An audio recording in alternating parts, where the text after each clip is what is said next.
শুক্রবার রাজধানীর আইজিএম হাসপাতালে আন্তর্জাতিক সেবিকা দিবস উপলক্ষে এক রক্তদান শিবিরের আয়োজন করা হয়। শিবিরের উদ্বোধন করেন স্বাস্থ্য ও পরিবার কল্যাণ দপ্তরের অধিকর্তা ডাক্তার সঞ্জীব দেববর্মা। এই দিনে শিবিরে আইজিএম হাসপাতালের কর্মরত নার্স সহ বহু রক্তদাতা স্বেচ্ছায় উৎসাহের সাথে রক্তদান করেন।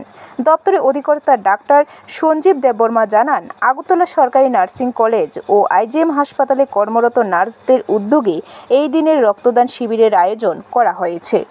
নার্সিং ইনস্টিটিউট অর্থাৎ আগরতলা গভর্নমেন্ট নার্সিং কলেজ এবং এই আইজিএম হসপিটালে কর্মরত নার্সিং স্টাফ, নার্সিং সুপারিনটেন্ডেন্টের নেতৃত্বে এবং অন্যান্য নার্সিং ইনস্টিটিউট এবং এএনএম ইনস্টিটিউটের সহযোগিতায় এই যে nurses day, international nurses day. Bureau report, খবর ত্রিপুরা।